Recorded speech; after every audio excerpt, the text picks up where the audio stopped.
Keeping excellence in mind, where the coach can unwind.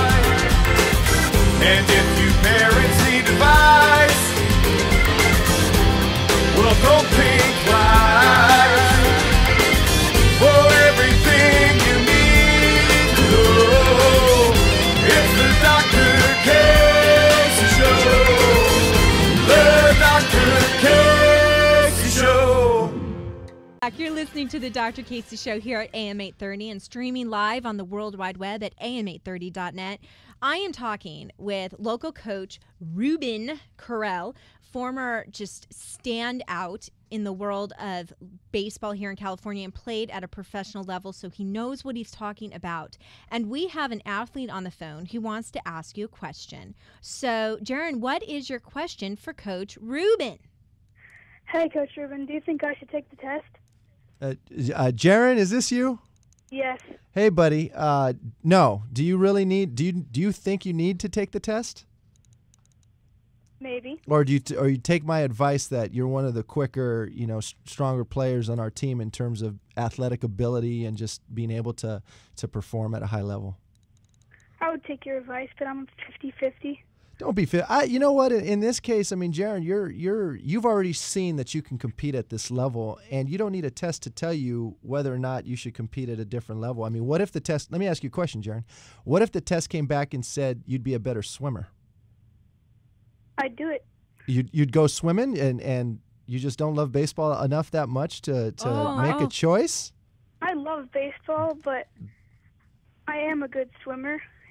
Yeah. Right. Jaron, I think one of the things, and this is Dr. Casey. How are you today? Good. Happy New Year to you. So you play with Coach Ruben, huh? Yep. Excellent. You're in good hands. Now, I hear in your voice that you're tempted to know what is the best fit for you to be able to perform to the best of your ability. Yeah. Okay. Well, you know what?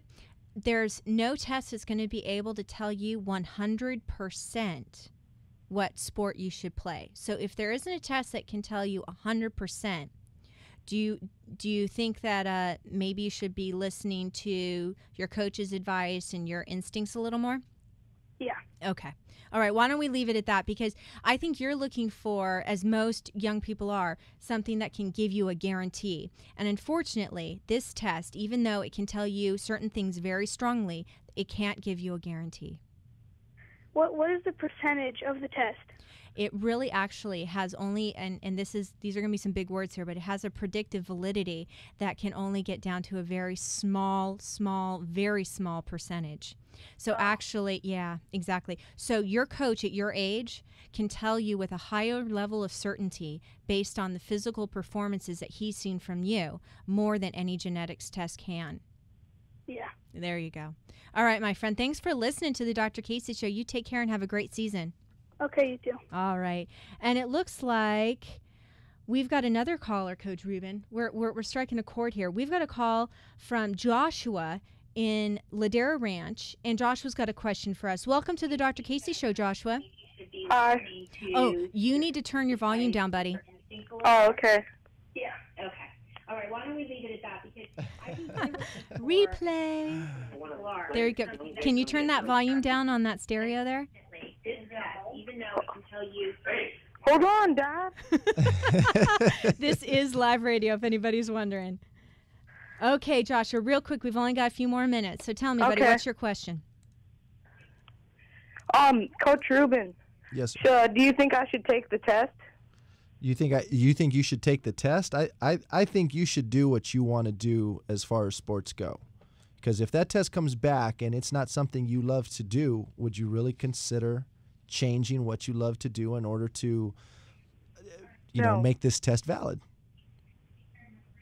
What question do you have that you think the test is going to answer for you, Joshua? Should I be a baseball player? Or? For any team. Well, what's your other alternative? Baseball or what else? Baseball or soccer.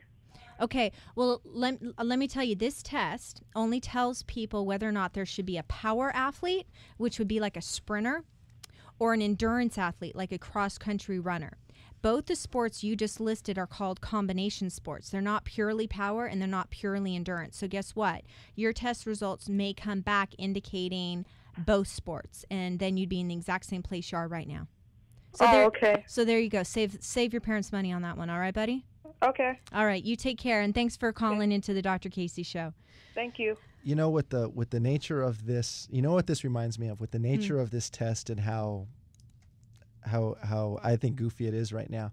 If you went to the carnival and you went to one of those biorhythm machines and you and your date put your hand on this biorhythm machine and it tabulated from your quote-unquote biorhythms whether or not you should marry this girl. I mean, this, you know, it's like going into the booth and taking a picture of you and your date and then morphing them together, and this is what your kid's going to look like. I know. I mean, based on that picture, you know, I've seen some people that probably shouldn't be having kids right now based on some of the pictures that come out of this booth. Right. No marriage license for you. We've got to morph you all first on the computer. Yeah, and it is kind of frightening, but then it has the word genetics attached to it, and it has the word research attached to it.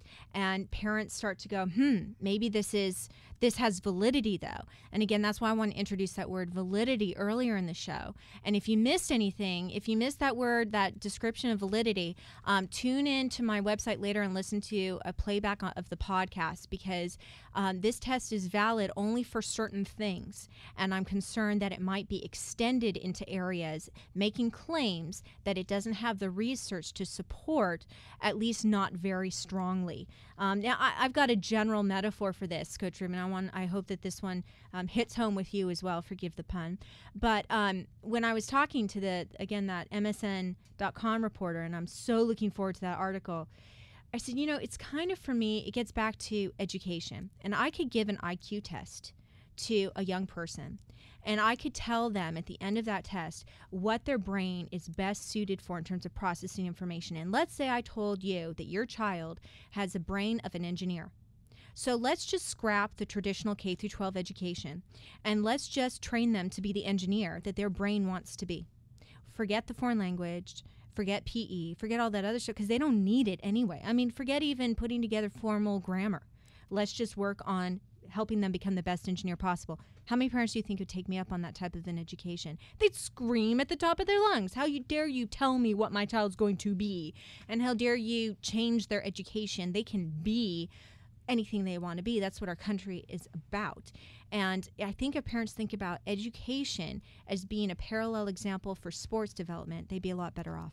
Yeah, they do. They can also, I mean, parents can do so much as far as sports. They can, you know, they can stress responsibility, sportsmanship, work ethic, and other life lessons without, you know, in all of these early stages. And now we have to wrap up. We only have a few more seconds, but I'm sure a lot of people listening really enjoyed some of the things you had to say in your experience. How can they get in touch with you?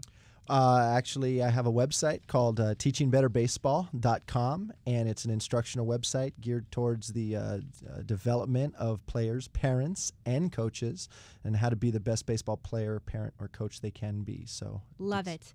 And you know what? I'm a big fan of yours because you're just so well-rounded in the way that you deliver messages and things you have to say. And you know what, Matthew? So sorry that we weren't able to have time to get to your call, but evidently Matthew wanted to chime in and say, I'd never take that test. Thanks so much for listening to our first episode of 2009. You've been listening to the Dr. Casey Show, and until we speak again, make all your performances their most excellent.